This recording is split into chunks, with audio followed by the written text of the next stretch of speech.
Murder She Watched contains adult themes and adult language. Listener discretion is advised. Murder She Watched is for entertainment purposes only.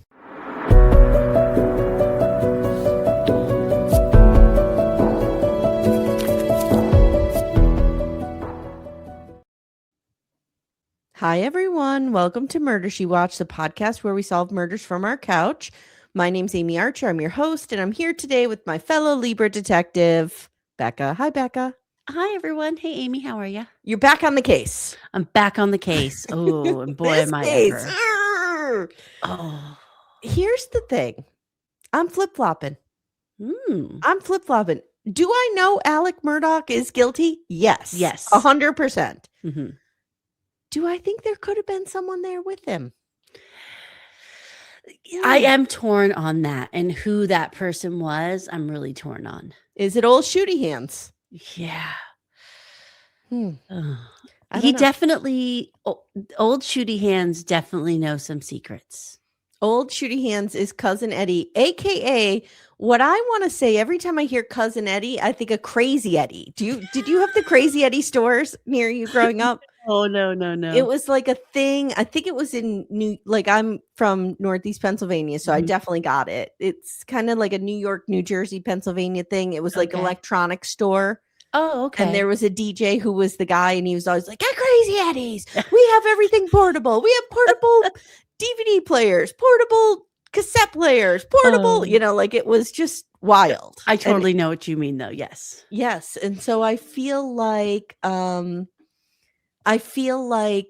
he kind of reminds me of this guy, like what the guy from Crazy Eddie would have been had he, aged, because he's probably dead by now. Would be this guy. Yeah, and if he was Cousin in the South, yeah. And we have our own version of this guy here, it's okay. Yeah. Okay. All right.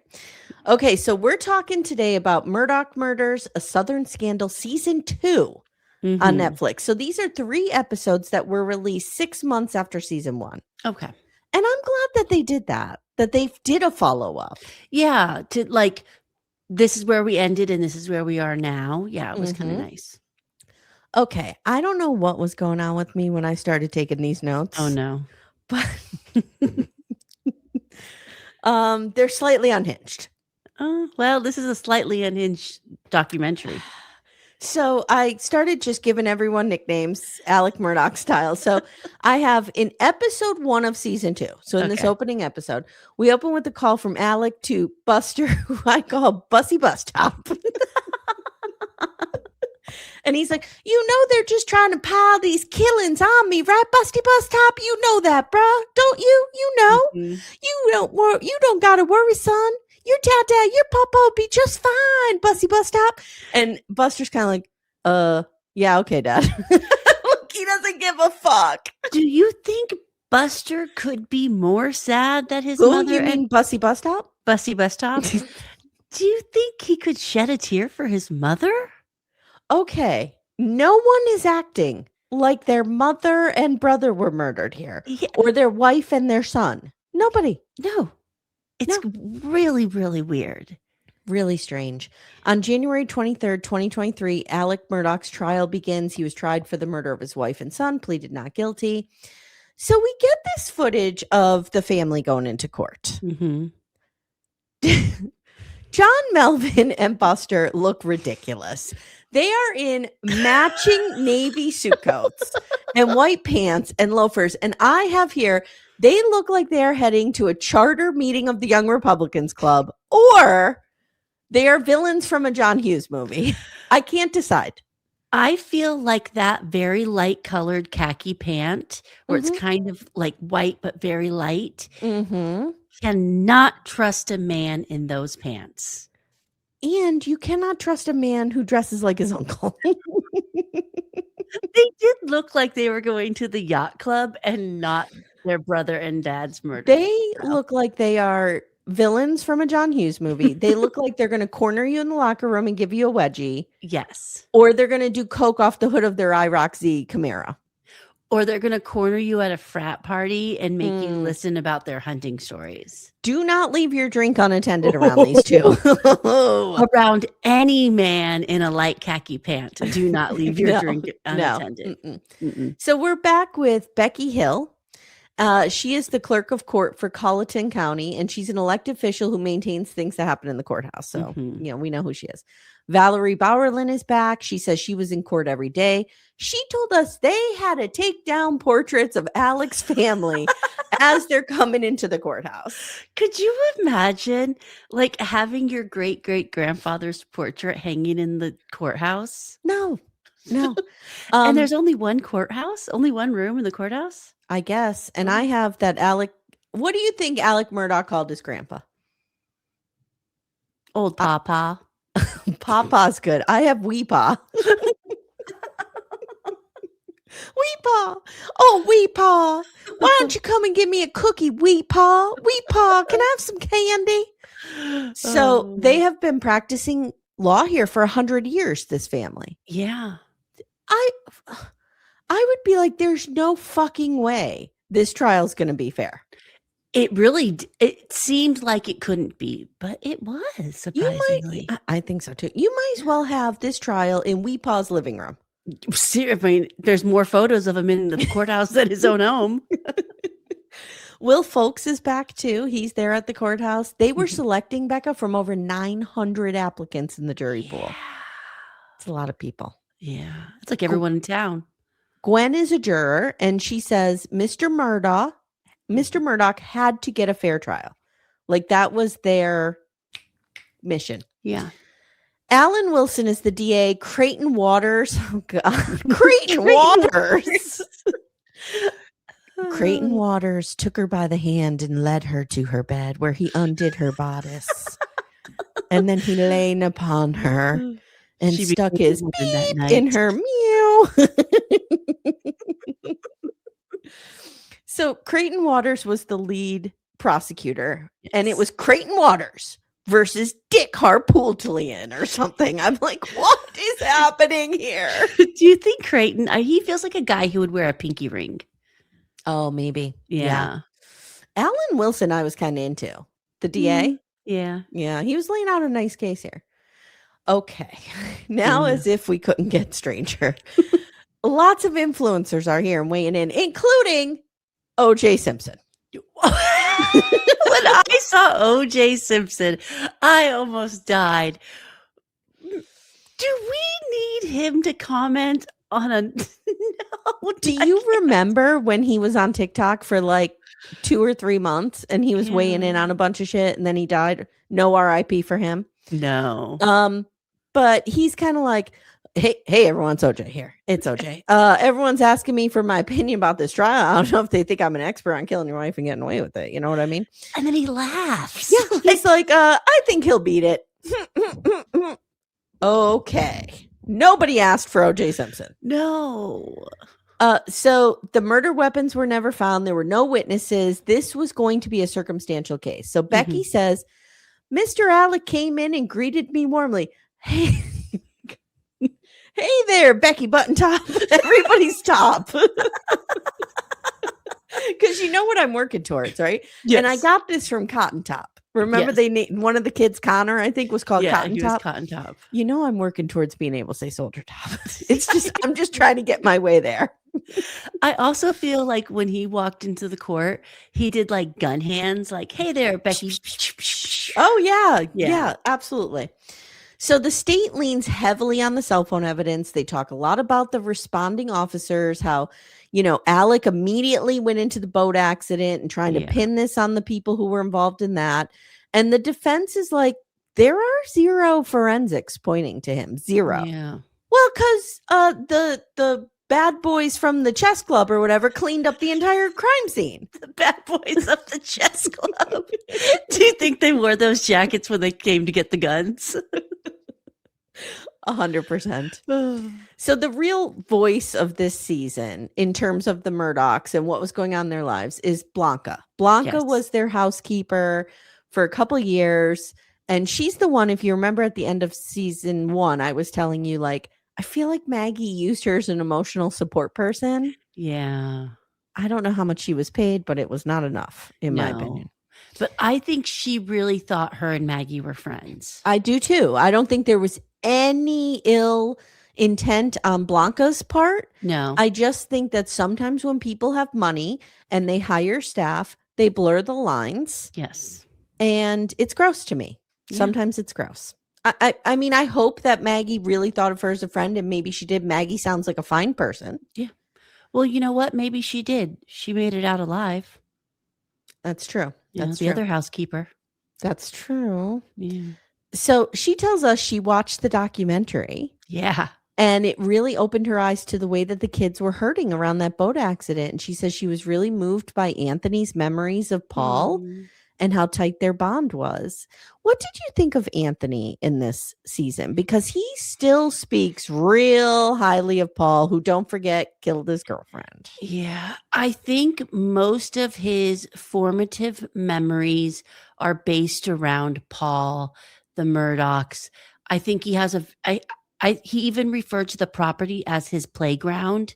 Like, I think he was just there a lot. It's a good point. And it's hard for him to blur the lines of Paul the monster and Paul his best friend. Yeah, it was even hard for me. Like, when I'm going through this documentary and I'm like, wow, this poor kid, this Paul, Pawpaw, poor Pawpaw. Yeah. And then I'm like, but there's also this side of him where he's abusive and so it's like, again, victim and perpetrator. Like we attribute a lot of this to his upbringing. I think there were addiction issues. I think he was an alcoholic. Like it's just no winners there.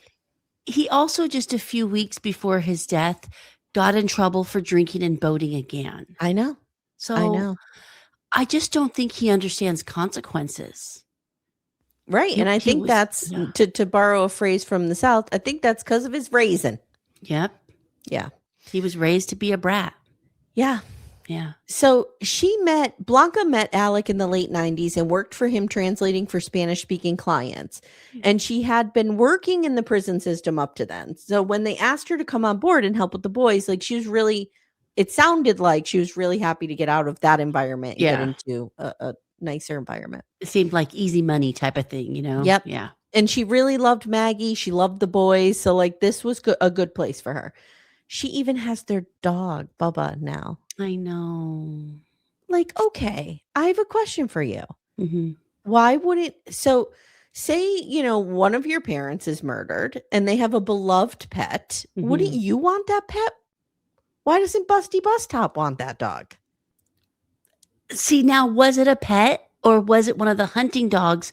Are the hunting dogs pets? Oh, no. Bubba was different. Remember, they talked about how Bubba was everywhere with Maggie. Yes. In fact, that's when Blanca heard Alec, who I have named Powder Top. Powder Top. Well, Powder Top. When she heard Powder Top on the tape go, "Come on, Bubba." I knew that she would recognize that because she probably heard that phrase a million times. You're 100% right. So why wouldn't Buster want Bubba? And especially because we've heard from other people that Buster was the apple of his mother's eye. Yes. Very strange. Very strange. Very weird.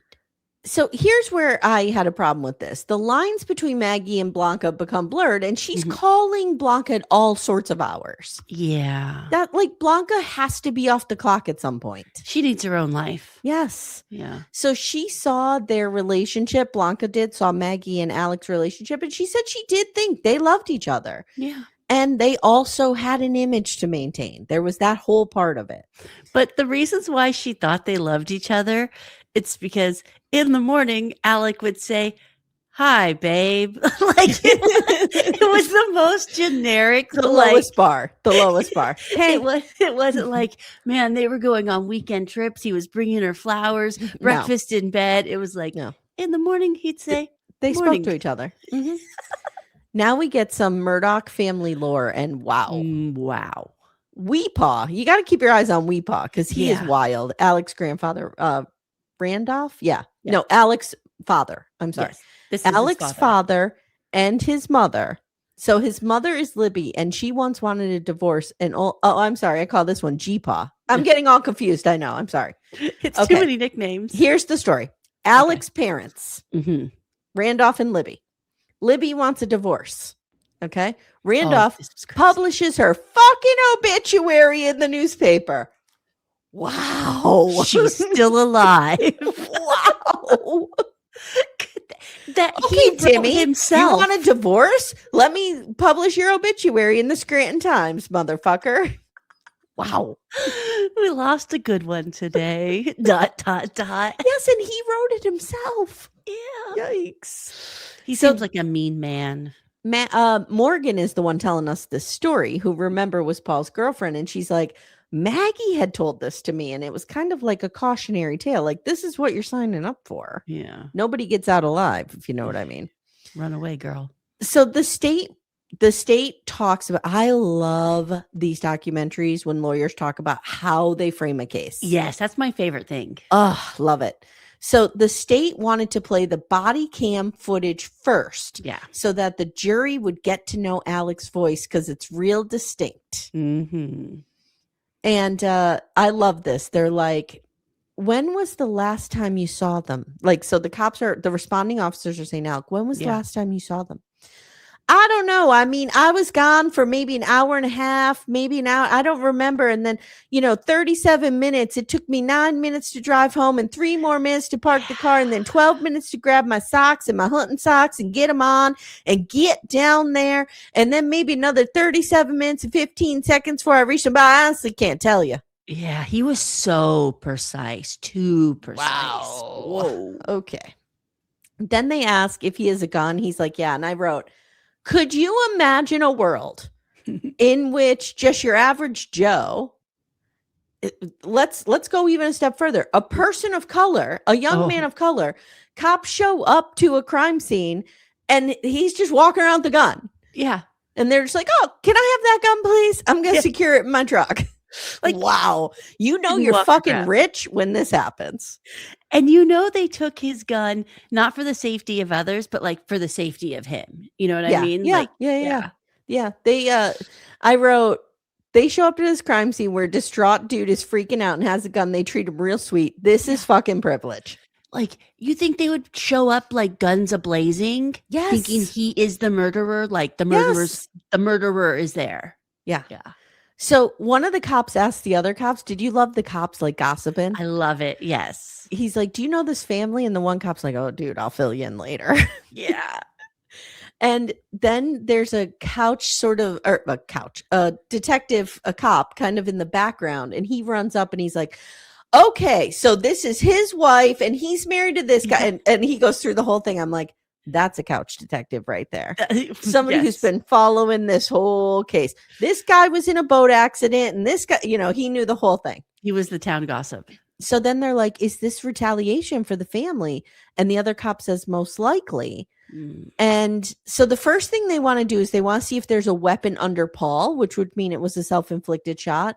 So you see them trying to figure this out in real time. And I thought it was fascinating. I thought it was really neat. Yeah. And like they're holding the sheet up and they're trying to be respectful, but they have to see if there's evidence under there. It was really, I liked it. It was interesting.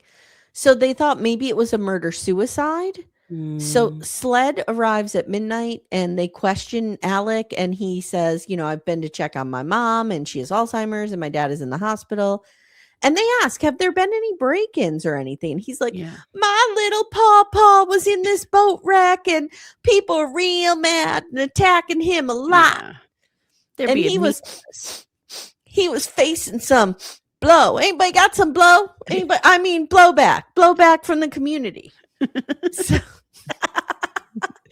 Blanca is a witness for the state. Mm-hmm. And she spoke with Maggie June 7th, 2021, the day of the murders. Yep.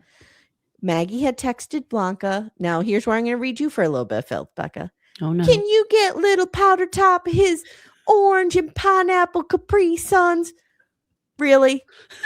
I did not have like a 58-year-old rich dude from the South drinking Capri Suns on my bingo card.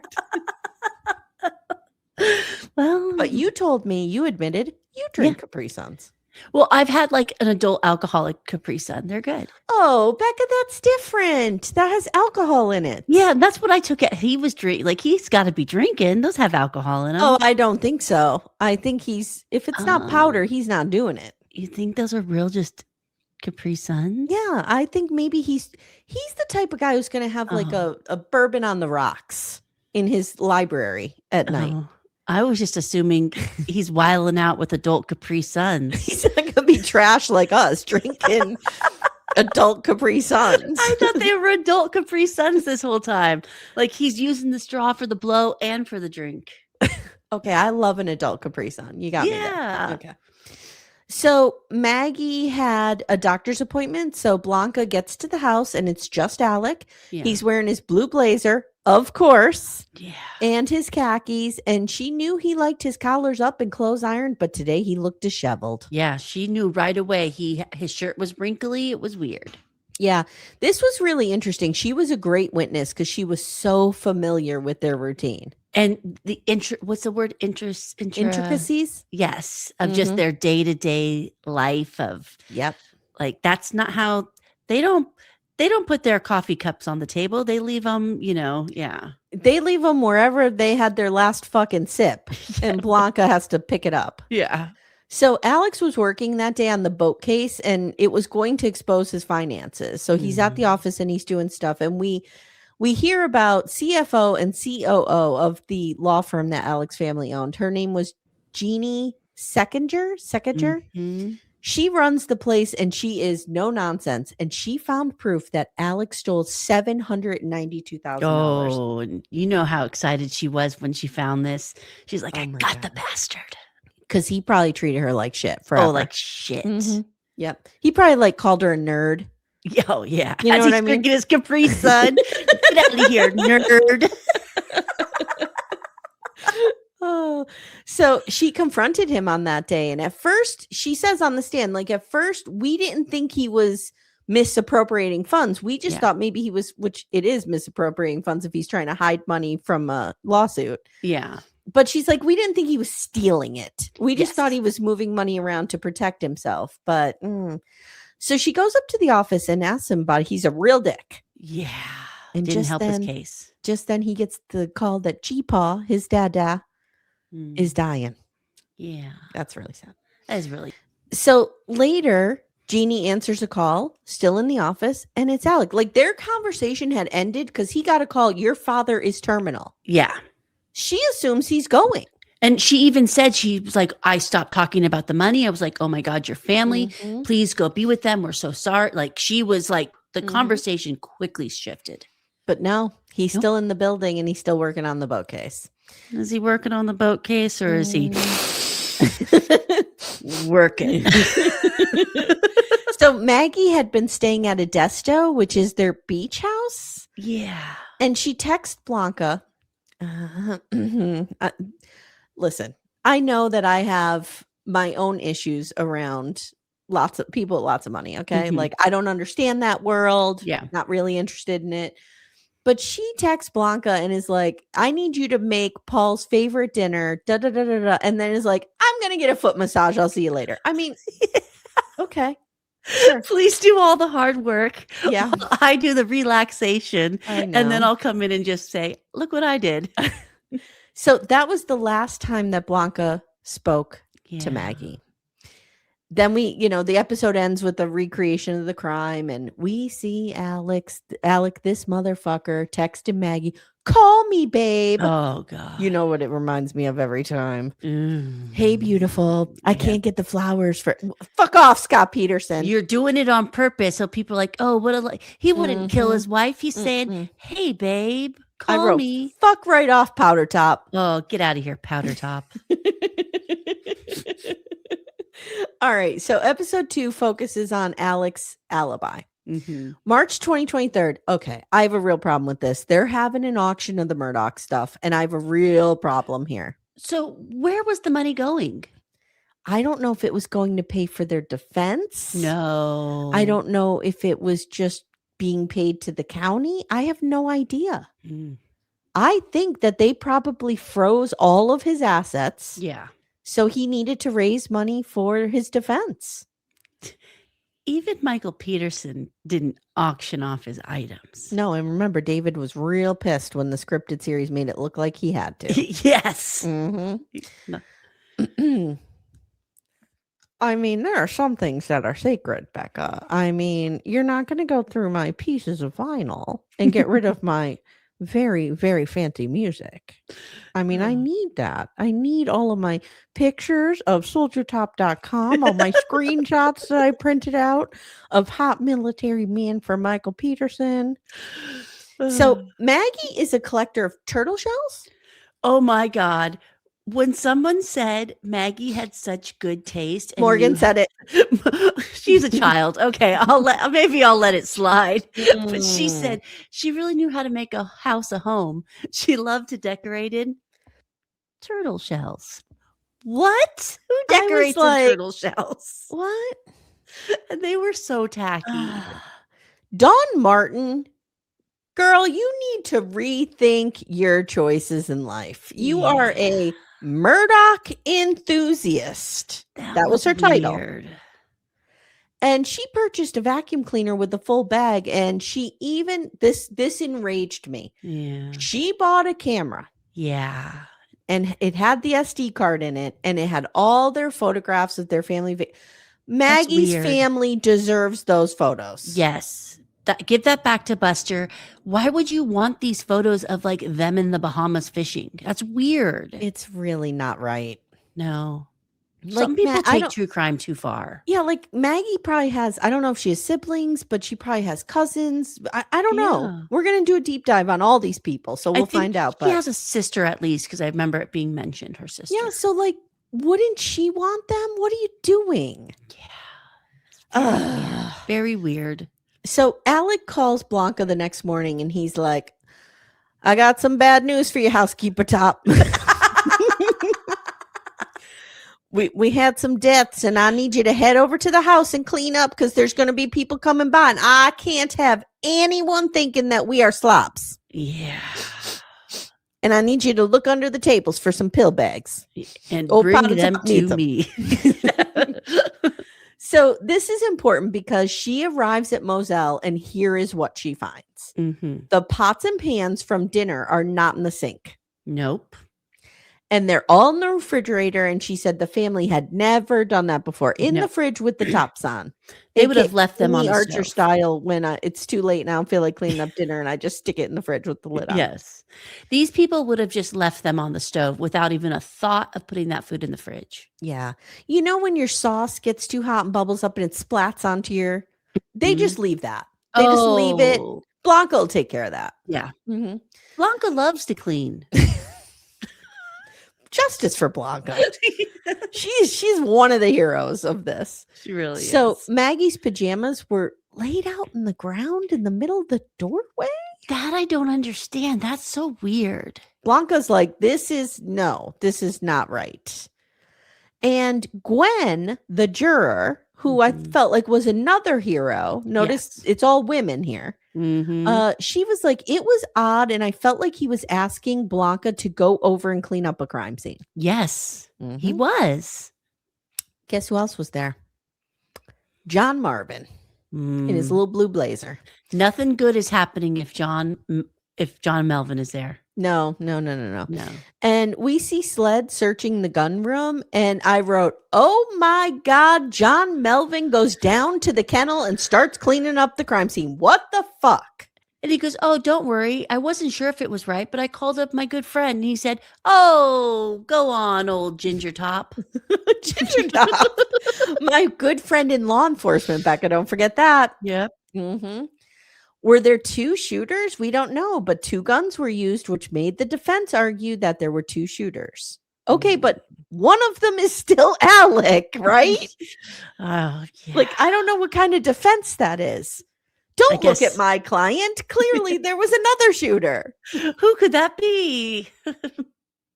Okay, so the DA brings in forensics expert Dr. Kenny Kinsey. I liked this guy. Old Kenny Top. I liked him too. to discuss what might have happened. And he walks us through an animation that he did not create, but he believes is the most accurate to what happened. And I love these things. I love an animation. I love a recreation. Because it blends the science and the narrative. Yeah. This is very sad because Paul was killed first. Yeah. And Kenny believes that Alec allegedly killed Paul first because Paul would have fought back or tried to protect Maggie if he wasn't first. And that just kind of broke my heart. That did. How old was Paul when he... 22? Was he really? I think he was 22, yeah. Let me see. Yeah, you're right. Wow, that's young. So that's how old my oldest son is. He'll be 22 in January. That is so fucking young. So Paul was shot first and it didn't kill him. So he stumbled. He was shot in the feed room. He had his back to the door. Real brave man there, Alec, shooting somebody in the back. And he stumbled out of the feed room where they think Alec was surprised. Yeah. The alleged shooter, Alec. Alleged shooter, yes. Was surprised, right? And shot him again. Maggie. No. This is tough, Becca. This is tough. We have to get serious here because this is dark. This is, Maggie heard the shots and ran towards them. And towards the feed room. And she was shot at least 3 times. Oh. That takes her down. Then she shot again on the ground. Then again. On the top of her head.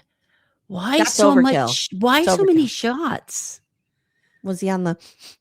Yeah. And she was shot with, and I know nothing about guns, but the gun she was shot with seemed to be like more of an intense gun. Yeah, it was like a blackout AR-15 or something. I'm not familiar, but it just from the looks of it, it looked a little bit more intense. Yeah, and it's just heartbreaking to think like you are a mother and you know your son is there. You hear shots, you run towards, of course, like any mother would. Yeah. And then you're gunned down. Oh, God. And I think it was the reporter said that Maggie probably saw the whole thing. She saw, like, she knew what was going on. Paul may have not known. He may not have, he didn't see at least the first shot. Yeah. But could you just imagine the last few is your parents killing you or your husband killing you? No, it's kind of how I feel about the Rob Reiner situation. Yeah. Like Rob and Michelle Reiner, their last moments, and because it was a stabbing and not a gun, they probably didn't die quickly. So they knew it was what was happening. Oh, God, devastating.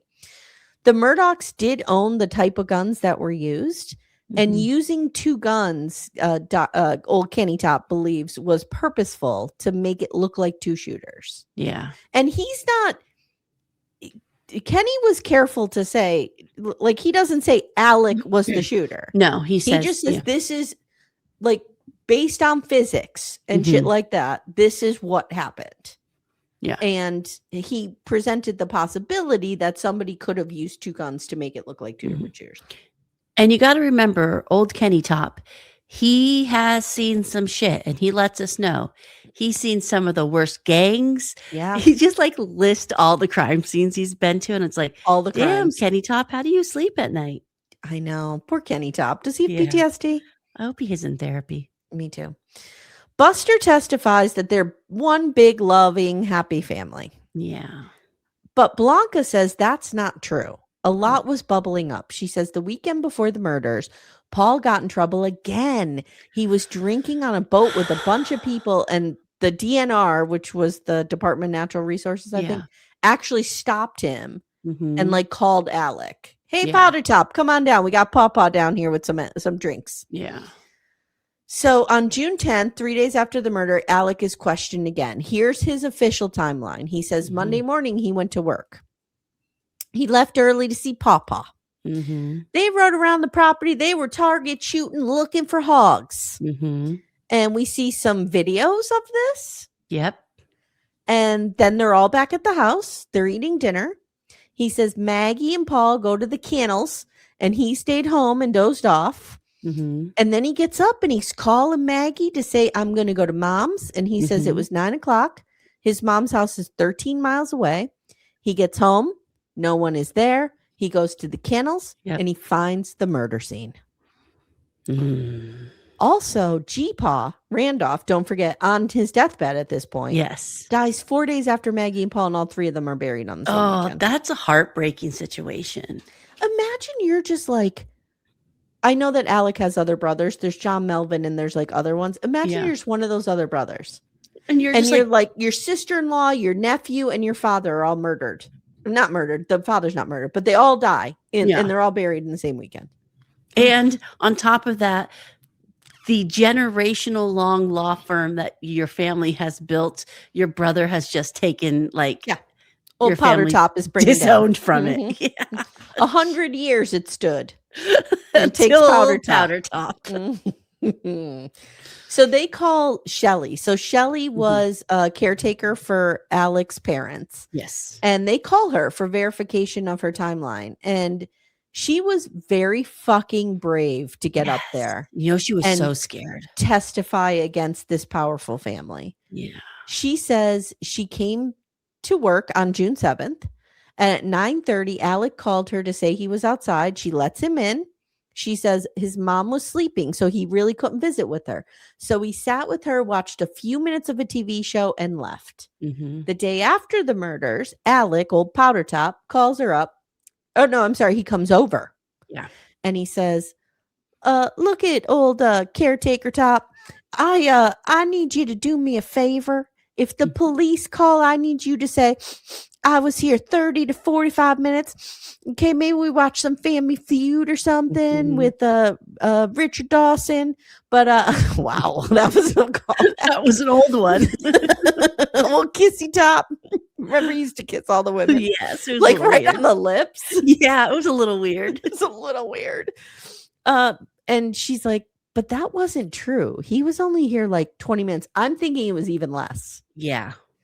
And she's crying while she's testifying. And she said she had confided in her brother, who was a cop. And he said, you just need to tell the truth. Yeah. You just need to be honest. And that's what she did. Didn't she say when he came back the next day, he was like super fidgety and like all over the place? And Yep. 2 months later, Alec and Buster have been out living their lives 2 months after the murders. Out living their lives. Alec comes back. He's tanned, lost a lot of weight. Yeah. He's got nobody keeping him from the powder, if you know what I mean. Yeah. They lure him to the station under false pretenses, which is always one of my favorite things. My favorite. Yeah. Hey, old Powder Top. We just got a kilo cocaine in. we can't find its owner. Can you come down and help us transport this? I also love when cops are like, are you thirsty? And they're like, yeah, I'll take a Coke. And then they throw the Coke away and then they take it to DNA testing. That's my favorite too. So they get him down there and he's sniffing like a champ. Yeah. All over the place. They present him with a video when he and Pawpaw were on the property and he was wearing, you know, the khakis, the dress shirt. I don't know where the blue jacket was. He may have like put it on his little golf cart. Brown loafers. Yeah. They're like, when we pulled up on you, you were wearing different clothes. So when did you change? Simple question. When did you change? Yeah. He loses his mind. Well, I don't know. I may have changed. Are you sure I had clothes on when you pulled up? I mean, sometimes I do have a tendency to just be in my tee, just my tank top, you know? And he goes, video. Never heard. I'm fussing with the tree. Did you fussing with the tree?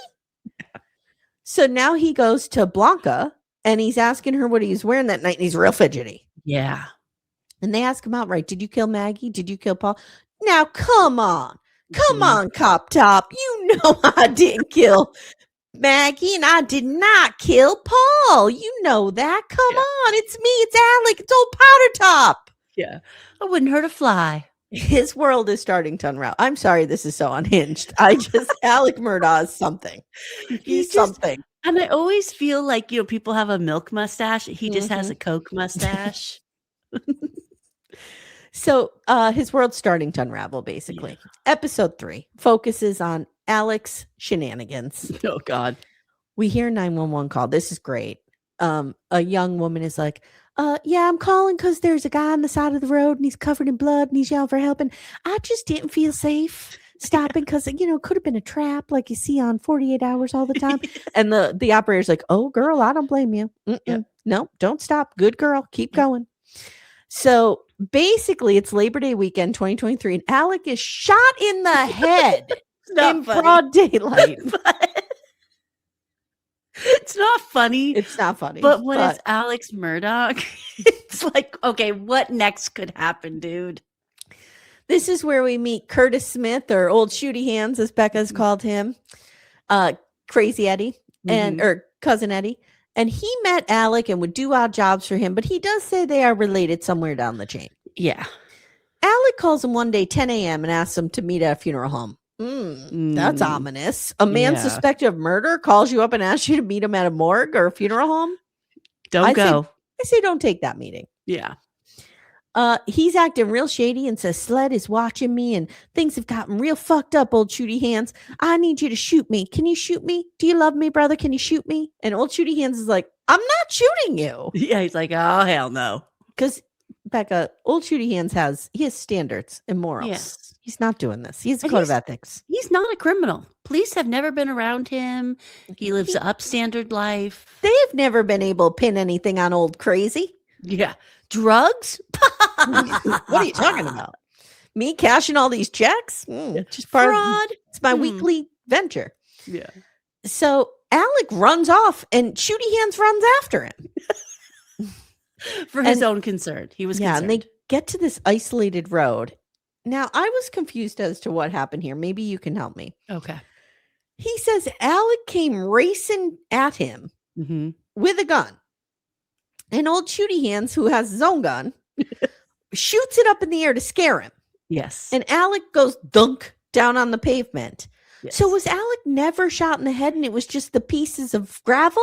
Yes. I don't think he was ever shot. I think he faked a shooting injury. Wow. Yeah.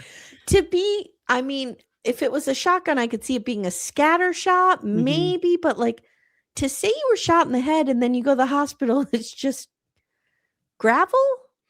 Okay. I mean, I've heard it happening before to people. So Old Shooty Hands said Alec had told him that Sled is going to be able to prove that he shot Paul and Maggie, so he had to find a way out. Yep. Alec is telling people he had a flat tire. See, what Alec does is he pronounces the I in every word. Tire. Yes. He had a flat tire and the guy stopped and shot him. And they arrest Old Shooty Hands. And Old Shooty Hands is fucking pissed. He's like, no, not me. Let me tell you something. Now there's some obvious money laundering through Cousin Eddie here. But what the hell? Shooty Hands said, I said to Alec, this ain't money laundering, is it? And Alec gave me his word it wasn't. Oh, come on, Old Shooty Hands. It's me, Powder Top. I'm not going to put you in danger. This is my money. I'm just moving some things around. So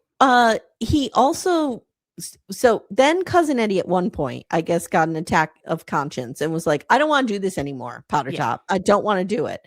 And he's like, well, it'd be a real shame if something happened to that pretty daughter of yours walking through that neighborhood on her way to USC. I don't know what that was about, but it's clear there was a threat made to Cousin Eddie's daughter.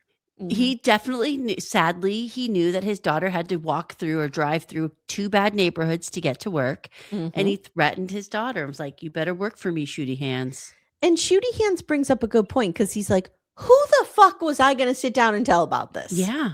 Who's going to believe me, Old Shooty Hands, over Powder Top? Yeah. Whose grandpa, whose peepaw is in the courthouse when you walk in. So Blanca says, we all knew Alec had a drug problem, but it was something nobody talked about. There were drugs all over the place. Small little baggies. She said sometimes powder, sometimes pills. Yeah. Wow.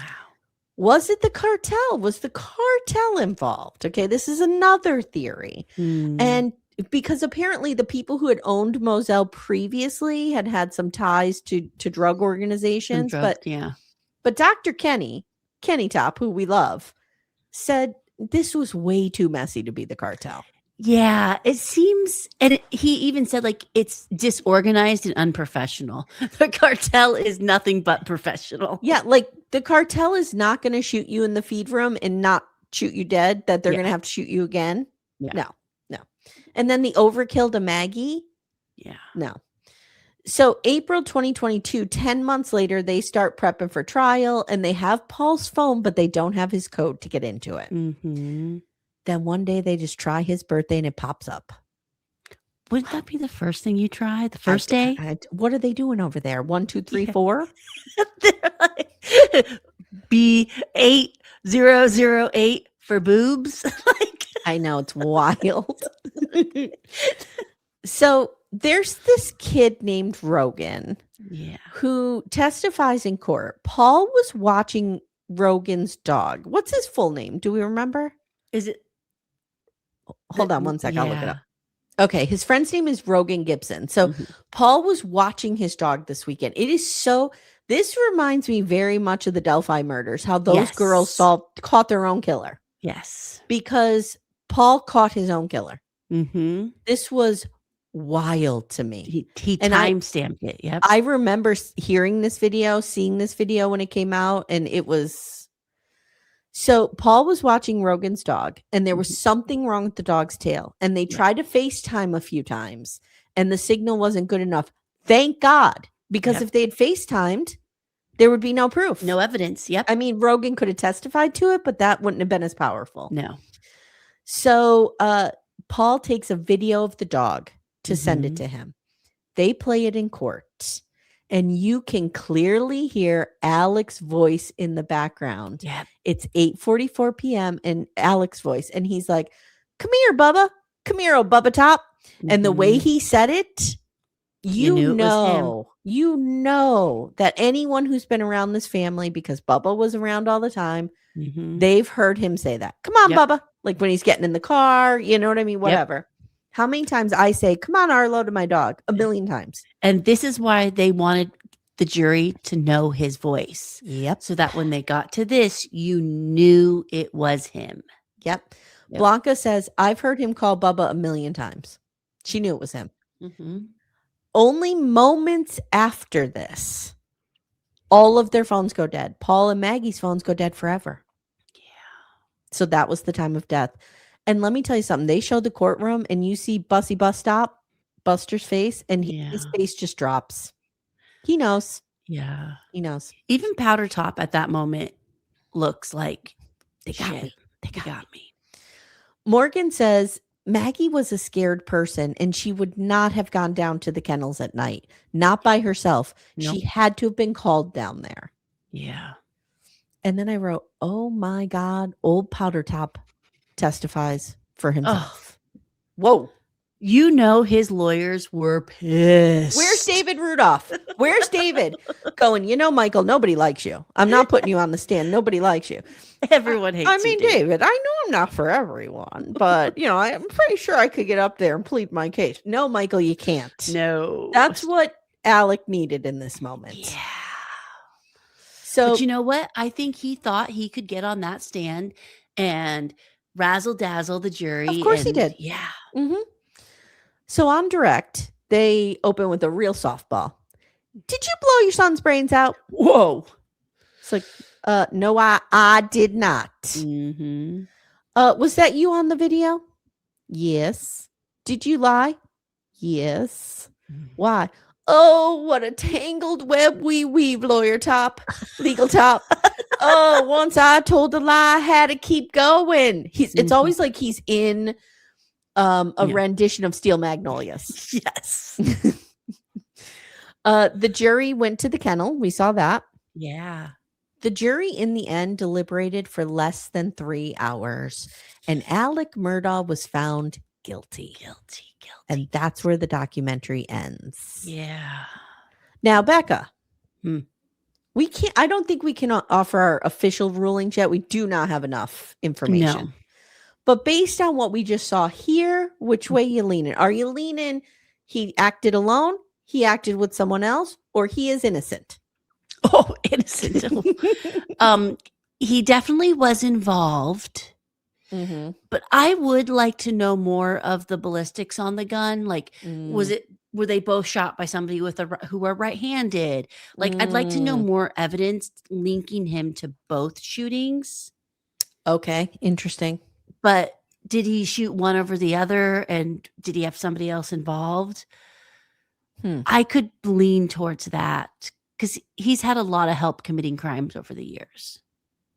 Yeah, he has. The person, if I do think there was help, the person is Old Shooty Hands. Yes, for sure. Hands down. Yes. No pun intended. That's who he trusts the most with all of his secrets. Yeah. Yeah. I don't know. I remember, like I told you, when this first came out. So remember I told you last episode, like when this first came out, I told my mother that I thought Alec did not shoot Paul. No, yeah. Okay, I remembered why. Oh. I thought the other shooter shot Paul and that Alec probably shot Maggie. Okay. And I thought that because I thought there is no way this man could kill his son. I've changed my mind. I think he was in such a dark fucking place. Yeah. And I don't know. There's not many people in this world I could say that about, that I think they would hurt their own child. No. But this guy he was like, and I think because I had forgotten that Paul was caught again. Yeah. And I think that just exacerbated his rage and his anger. And I don't know. I just think he was in a real dark place. When do you think he thought about killing them? Do you think it was that day? I don't know if it was premeditated. Yeah. I think it may have been a split decision. Yeah. I don't know, though. Because then he's driving around with Pawpaw all day fixing trees and looking for pigs. Hogs? I'd like to know hogs. Big difference. Hogs, yeah. I'd like to know what he was doing in that time of his office. Like, because I imagine he's just like spiraling, doing coke. Yeah. And is he hyping himself up in that office those hours? Right. Yeah. I want to know what the charges were. Were the charges first degree? I'm not sure. I'm going to look it up. Hold on one second. I'm going to pause. Okay. Alex Murdaugh was charged with and convicted of 2 counts of murder, not specifically labeled first degree, but equivalent under South Carolina law. Okay. For the killings of his wife Maggie and son Paul in June 2021, received 2 consecutive life sentences in March 2023. Well, I think old Powder Top is exactly where he should be. Yeah. You know what my question is? When they were driving around on the property, was there a gun with them? Oh, good like, question. Was he thinking about it that whole, like, in my mind, he's coked up all day, raging, spiraling. He's in that car with him, the little AV driving around the property. And is that when he kind of thinks like, oh, I could kill him? Like, before country folk come for you, I'm going to correct you. It's an ATV. Oh, ATV. What did I call it? An AVT? AV. Okay. So I'm thinking his motivation for getting rid of Paul is if Paul's gone. Here's my question. Lawyers, please let us know. If Paul's gone, does the civil case of the boat case go away completely? Or is it just transferred to the Murdaugh family? I think because probably insurance is involved, it's the Murdaugh family. So then why what is the motive here? You know what I mean? Yeah. I need some clarification around that. So here's what I would like to do. If you're up for it, can I lay out our Murdaugh plan? Yes. Okay.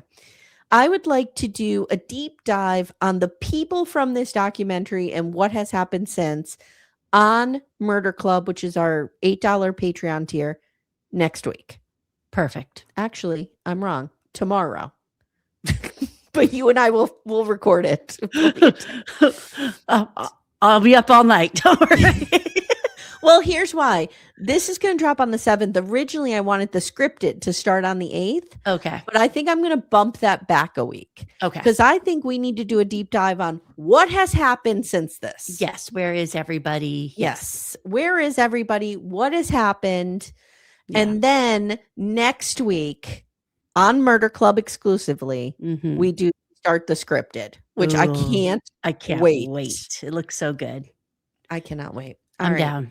Okay, sounds good. Sounds good. Guys, thank you so much for supporting us. If you Yes. want to hear more content, please jump on over to Murder Club, where January is Trash Husbands Month. Nice way to start the new year. We are doing, you guys probably heard it, dropped yesterday, the murder of Christine Krug by her slimy, smarmy husband.